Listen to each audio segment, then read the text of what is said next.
At 38,000 feet, Atlantic Air Flight 447 soars through the night, its first-class cabin a glittering fortress of privilege.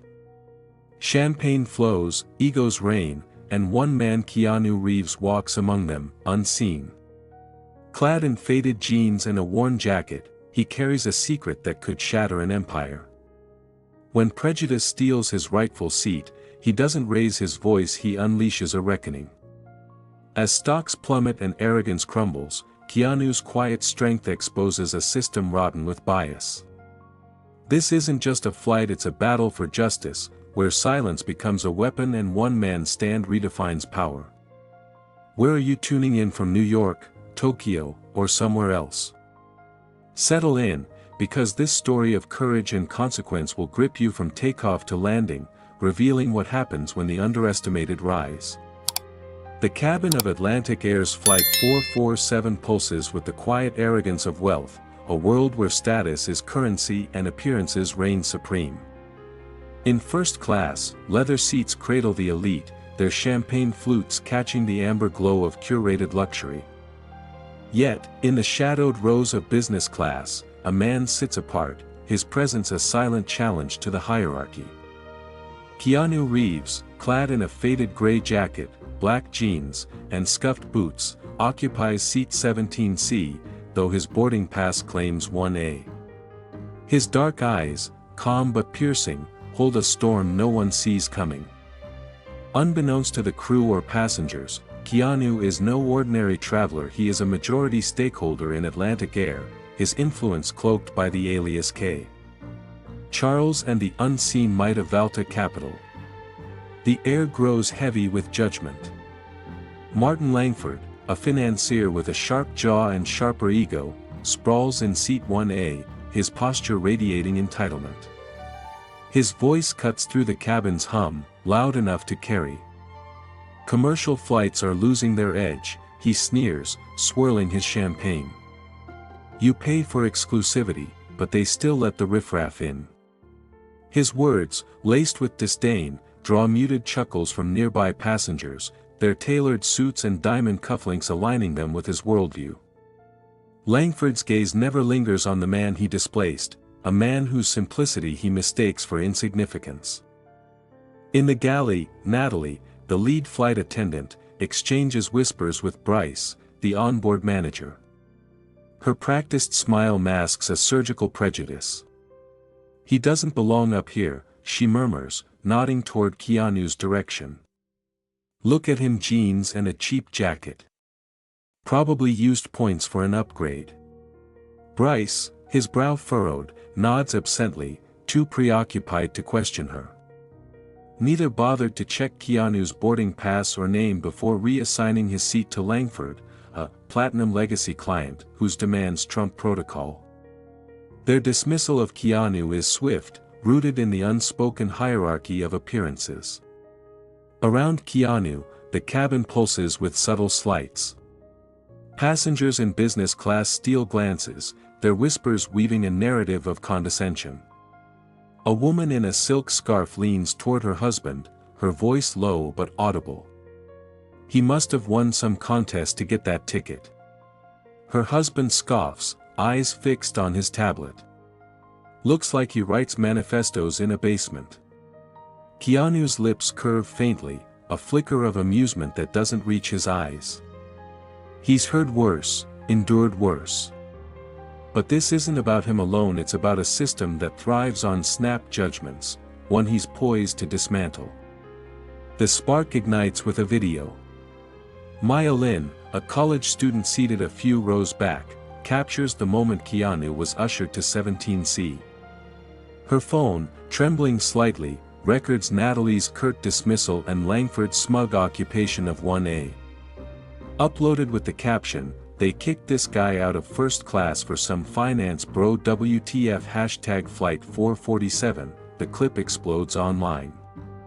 Within minutes, it amasses millions of views, hashtags trending across platforms. Comments flood in, some mocking Keanu's attire, others questioning the airline's fairness. The world watches, unaware of the reckoning unfolding at cruising altitude. In seat 17C, Keanu remains still, his weathered satchel tucked beneath the seat. His fingers rest on a slim, unmarked phone, its screen glowing faintly. A single prompt blinks, initiate clause 7C. Operational ethics breach. Irreversible. His thumb hovers, steady as stone. He thinks of Natalie's cold efficiency, Langford's casual cruelty, the passengers' complicity in their silence. Then, with a single tap, he presses confirm.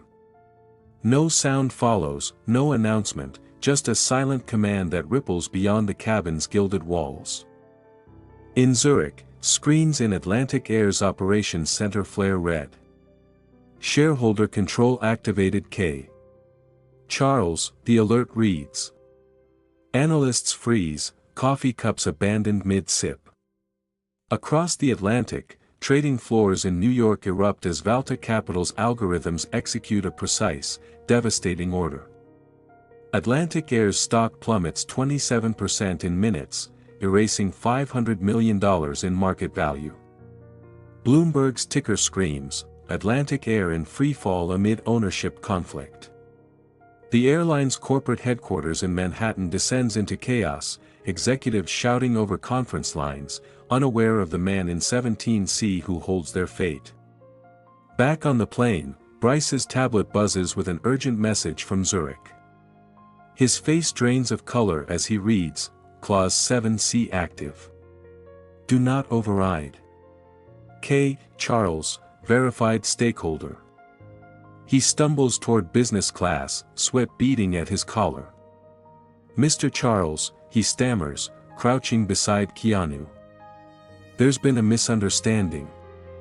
Please, allow us to make this right. Keanu's gaze meets his, unyielding but calm. He rises without a word, his steps deliberate as he moves toward first class. The cabin falls silent, every eye tracking him. The air feels heavier, charged with the weight of an unspoken shift. At the threshold of first class, Keanu pauses before Langford, who looks up with a smirk. You again. Langford scoffs, oblivious to the storm. What's this, some PR stunt? Keanu lets the moment stretch, the silence sharper than any retort. Then, his voice cuts through, low and steady. You mistook quiet for weakness. From his jacket, he produces a platinum-edged card, its Valta Capital crest glinting under the cabin lights. He holds it just long enough for Langford, Natalie, and the gaping passengers to see, then tucks it away. Langford's smirk vanishes, his champagne flute forgotten. Natalie's hands tremble, her tablet slipping in her grip. Bryce sways, as if the floor has tilted beneath him. Keanu steps past them, settling into seat 1A. The leather sighs under his weight, reclaiming what was always his. Natalie's composure cracks, her face flushed with the dawning horror of her mistake. Langford stares blankly, his empire unraveling in real time. The cabin, once a stage for their arrogance, now feels like a courtroom, with Keanu as both judge and executioner. Passengers who mocked him now avert their eyes, their whispers replaced by a suffocating quiet. Beyond the plane, the world takes notice. Airport lounge screens flicker to breaking news, Keanu Reeves, silent owner of Atlantic Air, ousted from first class. Social media erupts, Maya's video fueling a global outcry. Hashtags like #JusticeForKeanu and #Flight 447 trend worldwide, each share amplifying the airline's disgrace. Yet, as the plane cruises toward Zurich, Keanu gazes out the window, his expression unreadable. This isn't the end, but the beginning of a reckoning, one rooted not in vengeance, but in a quiet demand for justice.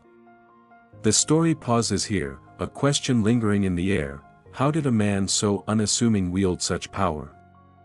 What led him to this moment, seated in a throne he never sought, yet claimed with devastating precision? The hum of JFK International Airport pulsed like a living thing, its polished chaos a symphony of clicking heels, overpriced espressos, and flight announcements echoing from glass ceilings. Amid the swirl of tailored suits and luxury luggage, Keanu Reeves moved unnoticed, a quiet figure in faded black jeans, weathered boots, and a gray canvas jacket. His scuffed leather satchel hung loosely over one shoulder, its simplicity a stark contrast to the gleaming Louis Vuitton cases gliding past. To the casual observer, he was just another traveler, unremarkable in a sea of status. But there was a stillness to him, a gravity that seemed to bend the space around him, unnoticed by those too busy to see. In his hand, a first-class boarding pass for Atlantic Air Flight 447 to Zurich, Seat 1A, bore the name K. Charles. No one knew that name masked a man who held the airline's fate in his hands, a silent stakeholder whose power lay hidden behind his unassuming facade. The terminal buzzed with the energy of wealth and haste, but Keanu's steps were unhurried, deliberate. A young boy, clutching a stuffed animal, tugged at his mother's sleeve as they passed. "Mom, is that Neo?" he whispered, eyes wide with recognition. The mother, a black woman in a neat blue sweater, offered Keanu a polite, uncertain smile. He nodded back, a fleeting acknowledgement that carried warmth but asked for nothing.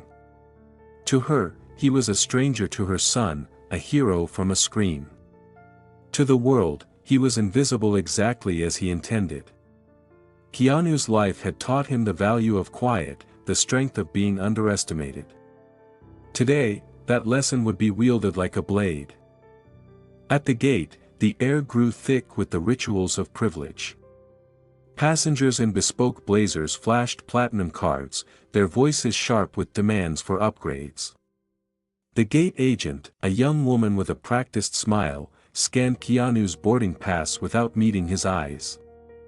"First class, all the way up," she muttered, her tone flat, as if his presence in that cabin was a clerical error.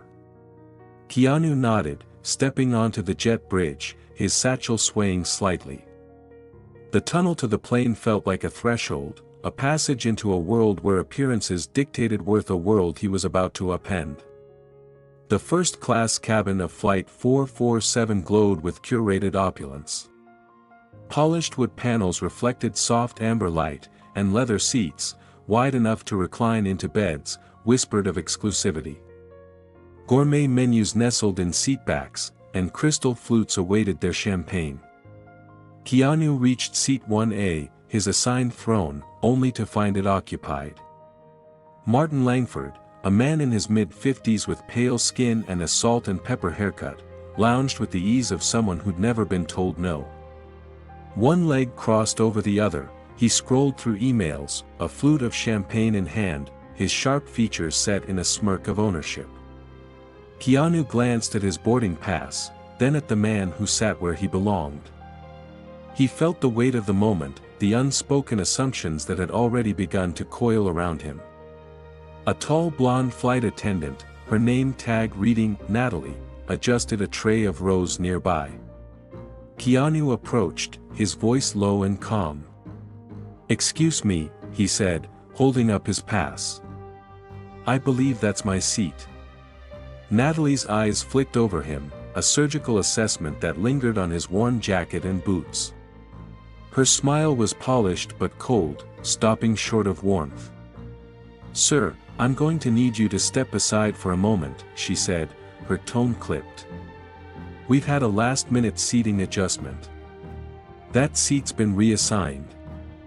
She didn't ask for his name, didn't glance at his ticket. Her words were a dismissal, wrapped in the veneer of professionalism. Keanu tilted his head, his expression unreadable. "I wasn't informed of any change," he said evenly. "That's my seat. Paid for, confirmed." Natalie's voice dropped, as if confiding a favor. "We had a priority request from one of our Platinum Legacy clients. We're asking for your cooperation." She gestured toward business class, row 17, a downgrade veiled as a compromise. Keanu's gaze shifted to Langford, who hadn't bothered to look up, then back to Natalie. In that moment, he understood the game: prejudice dressed as protocol, entitlement cloaked in policy. He could have argued, could have demanded his place. Instead, he nodded once, a gesture so subtle it might have been missed, and turned toward row 17. His silence wasn't surrender, it was strategy. Business class was quieter than economy but lacked the reverence of first. Passengers adjusted silk scarves and silver cufflinks, their movements practiced, their glances fleeting but pointed. Keanu settled into 17C, his satchel tucked beneath the seat. Around him, the invisible lines of judgment tightened. A woman in her 40s, 2 rows ahead, whispered to her husband, her voice carrying just far enough. Probably used points. They're so lax with upgrades these days. Her husband didn't bother to lower his voice. Or he won some raffle, he muttered, eyes glued to his tablet. Looks like he's down on his luck, scribbling poetry in Brooklyn. Keanu's lips twitched, a shadow of a smile. He'd heard worse, lived worse. But the sting of their words wasn't personal, it was universal, a reminder of how easily the world sorted people into boxes. Across the aisle, the mother and her son from the terminal sat, their presence a quiet mirror to Keanu's own. The boy, no older than 9, stared at Keanu, his eyes searching for something familiar. His mother shifted, her posture stiffening as a flight attendant passed without offering a blanket or even a glance. She caught Keanu's eye, her expression a silent acknowledgement, "It's not just you." The boy leaned toward her, his whisper louder now. "Why did they make him move, Mom?" She hushed him gently, but the question hung in the air, raw and honest, a child's clarity cutting through the cabin's pretense. Keanu adjusted his satchel, his fingers brushing the slim, unmarked phone inside. He pulled it out, its screen glowing faintly with a single notification, "Protocol ready. Initiate Clause 7C." His thumb hovered over the prompt, the weight of the decision settling in his chest. He thought of the boy's question, the mother's tired eyes, the casual cruelty of Langford's throne. This wasn't just about a seat, it was about a culture that thrived on exclusion, one he'd vowed to dismantle. As the plane climbed into the night, Keanu's gaze drifted to the window, the dark expanse below mirroring the storm brewing within him. He didn't press the button yet. But the choice was already made. The cabin settled into its rhythm, champagne corks popping in first class while safety announcements droned in the back. Keanu flipped open the in-flight magazine, his eyes scanning pages he didn't read. The mother beside him adjusted her son's hoodie, her hands steady but weary. The boy whispered again, undeterred. "That is Neo, I know it." Keanu's heart softened, but he stayed silent, letting the moment pass. Outside, the Atlantic stretched endlessly, a vast unknown. Inside, the seeds of reckoning had been planted, waiting for the moment to bloom. The cabin of Atlantic Air Flight 447 sliced through the night sky, a fragile cocoon of luxury suspended over the Atlantic. At 38,000 feet, the hum of engines blended with the clink of champagne flutes in first class, where Martin Langford held court in seat 1A, his voice aggrating him to his own importance. Keanu Reeves, relegated to 17C in business class, sat with the stillness of a man who knew the weight of his next move. His faded gray jacket and scuffed boots marked him as an outsider in this world of polished privilege, but beneath his unassuming exterior burned a resolve forged by years of quiet observation. Unseen by the passengers whispering their judgments, Keanu was no mere traveler. He was a silent architect of change, a majority stakeholder in Atlantic Air through Valta Capital, and the man poised to unravel a conspiracy that threatened the airline's soul. Keanu's presence on this flight was no accident. Months earlier, encrypted reports had reached him through Valta's channels, detailing a scheme within Atlantic Air's upper echelons. Martin Langford, a financier with a reputation for ruthless ambition, was orchestrating a covert sale of the airline's shares to a consortium that would gut its workforce and siphon profits. The plan, cloaked in boardroom jargon, was a betrayal of the employees who kept the airline aloft and the smaller shareholders who trusted its future. Keanu, who had acquired his stake to steer the company toward fairness, saw this as a test not just of the airline, but of himself. He boarded Flight 447 under the alias K. Charles, his simplicity a deliberate mask, to witness the airline's culture firsthand. What he found was a microcosm of prejudice, and now, in the dim glow of business class, he held the power to act. In first class, Langford's arrogance grew louder, oblivious to the storm he was stoking. Leaning toward a woman in a sleek blazer, he boasted of a deal that'll shake up the industry, his words dripping with self-congratulation. She nodded tightly, her eyes flicking toward the galley, where a passenger, an unassuming woman with a novel, listened intently. Unknown to Langford, she was a journalist, her pen poised to expose his schemes. Langford's careless bravado was a gift, each word tightening the noose around his empire. Meanwhile, Natalie, the lead flight attendant who had dismissed Keanu without checking his name, stood in the galley, her confidence fraying. A message on her tablet from corporate headquarters in Zurich read, "Confirm identity, K. Charles. Urgent." She whispered to Bryce, the onboard manager, her voice sharp with unease. "Who is this guy in 17C?" Bryce, his face pale, shook his head. "No one's saying, but Zurich's freaking out." The cabin buzzed with a different energy now, fueled by a video that had erupted online. Maya Lin, a college student in business class, had posted footage of Keanu's displacement, her caption, "They kicked this guy out of first class for some finance bro," igniting a firestorm. The clip, now at 3 million views, trended under hashtag Flight 447, with comments ranging from outrage to speculation. "Is that Keanu Reeves?" one user wrote. "Atlantic Air's done." Passengers stole glances at Keanu, their whispers shifting from mockery to curiosity. A man in a pinstripe suit muttered to his wife, "They're saying he's someone big." The wife frowned, unconvinced. "In those clothes?" But the tide was turning, the cabin's polished facade cracking under the weight of truth. Keanu sat motionless, his satchel at his feet, his unmarked phone glowing faintly in his hand. A new message blinked, Langford initiating share transfer mid-flight. Clause 7C ready. Proceed. The sender was Lena Caro, Atlantic Air's VP of Crisis Management and Keanu's covert ally within the company. She had arranged his presence on this flight, a calculated move to expose the airline's rot.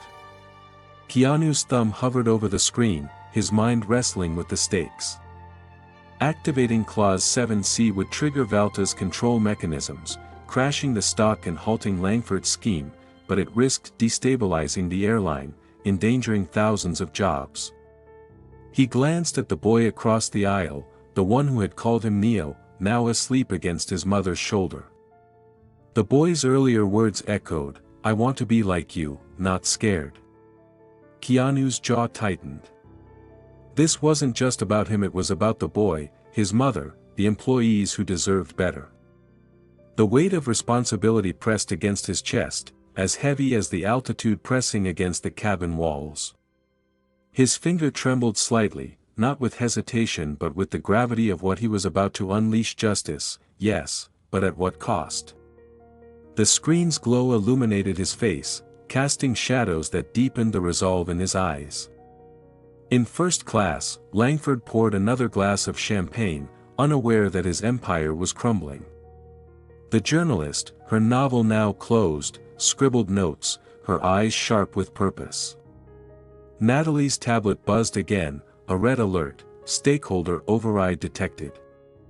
"Do not interfere." She gasped, her hands trembling as she showed Bryce. "He's in 17C, she whispered. How is this possible? Bryce tapped his earpiece, his voice low and frantic. Zurich says K. Charles is a verified controller. We're screwed. The galley felt like a war room, the air thick with panic. Outside, the plane hit a pocket of turbulence, the cabin shuddering as if mirroring the upheaval below. Keanu's gaze drifted to the window, the endless black of the ocean below a canvas for his thoughts. He thought of the boy's mother, ignored by the crew, her dignity eroded by the same prejudice that had targeted him. He thought of Langford's smug entitlement, Natalie's surgical dismissal, the passengers who laughed rather than questioned. Clause 7C wasn't revenge, it was correction, a chance to rebuild a culture that valued people over privilege. His thumb pressed the screen, confirm. The phone went dark, but the ripple had begun. In Zurich, operations screens flared with alerts. In New York, trading algorithms hummed to life, poised to execute Valta's orders. The cabin, oblivious, hummed with its false calm, but Keanu knew the storm was coming. As the plane neared Zurich, the tension thickened. Passengers scrolled their phones, the hashtag Flight 447 hashtag now a global phenomenon. Maya's video had sparked a movement, with calls for boycotts and investigations. In the galley, Natalie clutched her tablet, her face ashen as corporate's warnings piled up. Bryce paced, muttering about lawsuits. Langford, still in 1A, laughed at a message on his phone, unaware that his deal was unraveling. Keanu closed his eyes, the magazine in his lap untouched. He wasn't waiting for chaos, he was waiting for justice, for the moment when silence would speak louder than any shout. The plane descended through clouds, the cabin lights dimming, but the truth was about to blaze. The wheels of Atlantic Air Flight 447 kissed the tarmac in Zurich, a smooth landing that belied the chaos unraveling within its gilded cabin. The soft glow of first class, once a sanctuary of privilege, now felt like a stage where masks had been torn away. Keanu Reeves sat in seat 1A, his rightful place reclaimed, his faded gray jacket a quiet rebuke to the opulence around him. His eyes, steady and unyielding, gazed out at the dawn breaking over the runway, but his mind was elsewhere, on the boy who called him Neo, on the mother whose dignity had been ignored, on the airline whose culture he had just shattered. As passengers stirred, their whispers hushed by the weight of what had transpired, Keanu remained still, a man who had wielded silence as a weapon and won without raising his voice. The cabin, once alive with the clink of champagne flutes, was now a gallery of averted gazes and stifled breaths. Martin Langford, stripped of his throne in 1A, sat slumped, his sharp features dulled by the realization of his fall. His phone, once a scepter of power, lay silent, its screen dark with notifications of canceled deals and frozen accounts. Natalie, the flight attendant whose prejudice had sparked this reckoning, huddled in the galley, her tablet clutched like a lifeline. Her name trended online, not as a symbol of poise but as a cautionary tale, hashtag flight attendant fail, branding her misstep for the world to see. Bryce, the onboard manager, stood pale and trembling, his crew tablet flashing with corporate directives that offered no salvation. The air was thick with consequence, a storm Keanu had summoned with a single tap on his unmarked phone. As the plane taxied to the gate, two men in dark suits boarded, their internal affairs credentials glinting under the cabin lights. "Miss Green," one said to Natalie, his voice flat, "you'll need to remain for debriefing." She nodded, her eyes hollow, no protest left in her. Bryce handed over his tablet, his hands shaking as he followed the men's instructions. Langford, too, faced his reckoning. A third suit approached him, his tone devoid of warmth. "Mr. Langford, your privileges with Atlantic Air and all partner carriers are revoked. You'll be escorted from the terminal." Langford opened his mouth, searching for defiance, but found only air. The man who had ruled the skies now shuffled off the plane, his empire reduced to whispers of disgrace. Keanu remained seated as passengers disembarked, their footsteps hesitant, their confidence eroded. No security flanked him, no entourage waited.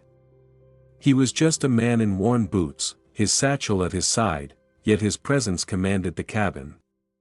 Evan, the young flight attendant who had apologized mid-flight, stood by the galley, his eyes brimming with unshed tears. "Sir," Evan said, his voice barely a breath, "thank you." Keanu paused, meeting the boy's gaze. "Next time silence feels wrong, say something," he replied, his words gentle but heavy with truth. Evan nodded, the moment etching itself into his heart, a vow to be better, braver. Outside, Zurich's terminal buzzed with a different energy. Screens in the lounge flickered from sports to breaking news. Keanu Reeves, silent owner of Atlantic Air, ousted from first class. Maya Lin's video, now a global phenomenon, fueled outrage and calls for reform. Hashtag Justice for Keanu trended alongside demands for investigations into the airline's practices. Reporters swarmed the arrivals gate, but Keanu slipped past them, unnoticed as ever. A small group of airline staff waited, led by Lena Caro, the VP of Crisis Management and Keanu's covert ally. She extended a hand, her voice measured. "Mr. Reeves, we deeply regret," Keanu stepped past her, his nod polite but firm. "Action, not words," he said, leaving her to grapple with the weight of his rebuke. In the terminal, Keanu paused at the sight of the boy and his mother from 17C. The boy broke free, clutching a crumpled drawing of a figure in a long coat, labeled Neo. He thrust it toward Keanu, his eyes shining. "Thank you, mister," he said. Keanu knelt, accepting the gift with a rare, genuine smile. "You're gonna change the world, kid," he told the boy, then glanced at the mother, whose tired eyes softened with gratitude. "Keep him safe," Keanu said, his voice low. She nodded, a silent promise. The moment, fleeting but profound, was a reminder of why he'd acted not for himself, but for those the system overlooked. 3 days later, the fallout reshaped the world. Atlantic Air's stock remained in freefall, its boardroom a battlefield of resignations and audits. A global investigation exposed Langford's illicit share scheme, implicating executives across the industry. Valta Capital, under Keanu's direction, withdrew its investment but ensured protections for rank-and-file employees, a move that earned quiet respect. Evan, the young attendant, posted a handwritten letter online, titled "The Cost of Silence." In it, he confessed his regret, pledged 6 months' salary to a fund for airline workers facing discrimination, and urged others to speak out. Valta matched his donation tenfold, anonymously, a gesture that sparked a movement within the industry. The journalist from First Class, whose novel had masked her purpose, published an exposé that lit the fuse of reform, crediting an unknown passenger for opening the door. Keanu, true to form, shunned the spotlight. He didn't tweet, didn't grant interviews. He worked in silence, rebuilding a culture from the ashes of 17C. The world buzzed with his story, but he was already gone, a figure in a gray jacket vanishing into Zurich's morning mist, his satchel swaying at his side. Keanu Reeves never raised his voice, never needed to. In a world that equated wealth with worth, his silence exposed a system rotten at its core. His final message wasn't spoken but lived: power lies not in how loudly you demand respect, but in what you choose to fix when no one's watching.